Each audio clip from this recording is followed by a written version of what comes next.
ایک شخص فوت ہو گیا تو جب قبر میں گیا تو اس کے اوپر انواع و اقسام کے عذاب مسلط ہو گئے، چونکہ بہت گناہ گار تھا۔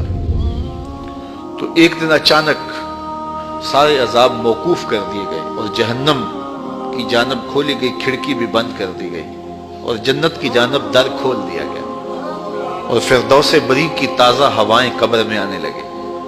تو اس نے کہا میرے خدا تیری کرم نوازی کے میرے سے اس الفت کو، اس اذیت کو دور کیا، لیکن کیا مالک تو یہ مجھے بتائے گا کہ میرے اوپر یہ کرم نوازی کیوں ہوئی؟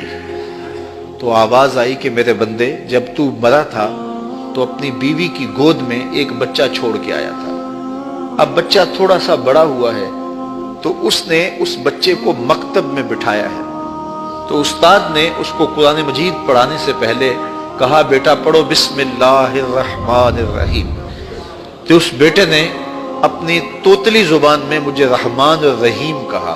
مجھے شرم آتی ہے کہ اس کا بیٹا مجھے رحمان اور رحیم کہہ رہا ہے اور میں اس کو عذاب دے رہا ہوں، تو میں نے اس کے صدقے سے معاف کر دیا۔ تو اولاد اگر رحمان کہے، اولاد اگر رحیم کی بولی بولے تو اللہ کرم کر دے، اور اگر اولاد حافظ قرآن ہو، اگر اولاد عالم دین ہو، اگر اولاد پنج گانا سجدوں کی عادی ہو، میں کہتا ہوں والدین کے لیے روزانہ دعا کرنے والوں پر اللہ کرم نوازی فرماتا ہے، اور جو نمازی ہوگا وہ دن میں کتنی مرتبہ کہے گا ربنا اغفر لی ولوالدی، اے اللہ مجھے بھی بخش دے، میرے والدین کی بھی مغفرت فرما دے۔ تو خوش نصیب ہیں وہ ماں باپ جن کی اولاد نمازی ہے۔ تو اولاد جب پیدا ہو تو سب سے پہلے اس کے کان میں آواز اللہ اکبر کی پڑے، اور بولنے لگے تو سب سے پہلے لا الہ الا اللہ محمد رسول اللہ لفظ اللہ، اور پھر اس کے بعد لا الہ الا اللہ محمد رسول اللہ پڑھے۔ تو یہ اولاد کو آپ تربیت میں دیں گے۔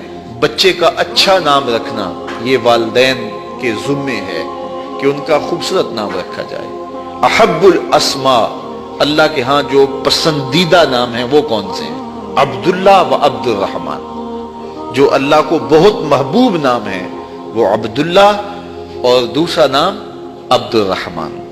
اس طرح حضور علیہ الصلوۃ والسلام نے فرمایا کہ میرے ناموں پر اپنے بچوں کے نام رکھو، تو حضور کے اسماء پر اپنی اولاد کے نام رکھے جائیں۔ بیٹے کا نام محمد رکھا جائے، بیٹے کا نام احمد رکھا جائے، بیٹے کا نام محمود رکھا جائے، اور کہتے ہیں کہ اگر کسی دسترخوان پہ محمد یا احمد نام کا بچہ ہوگا وہاں بے برکتی نہیں آئے گی۔ اللہ ناموں کی برکتیں اتارتا ہے۔ سلطان محمود غزنوی کا بڑا محبوب وزیر تھا ایاز، تو اس کا ایک بیٹا تھا، اس کا نام محمد تھا، تو بادشاہ کی وہ خدمت کیا کرتا تھا۔ تو ایک دن بادشاہ واش روم میں تھا تو وہاں پانی کی ضرورت پڑی، تو اس نے آواز دی ایاز کے بیٹے مجھے پانی دو۔ تو بیٹے نے پانی دیا، لیکن محسوس کیا کہ آج بادشاہ کوئی ناراض ہو گیا کہ میرا نام نہیں لیا، تو اپنے باپ سے کہا۔ تو ایاز نے بڑی نیازمندی سے کہا کہ بادشاہ سلامت، میرا بیٹا آپ کی خدمت کرتا ہے، کوئی کوتاہی ہو گئی؟ اس نے کہا کوئی کوتاہی نہیں ہوئی۔ تو کہا کہ آج آپ نے اس کا نام پکارا ہے تو ایاز کے بیٹے کہہ کے پکارا ہے۔ تو سلطان محمود کی آنکھوں میں آنسو آ گئے، کہا کہ تیرے بیٹے کا نام محمد ہے اور آج تک میں نے یہ نام بے وضو نہیں لیا۔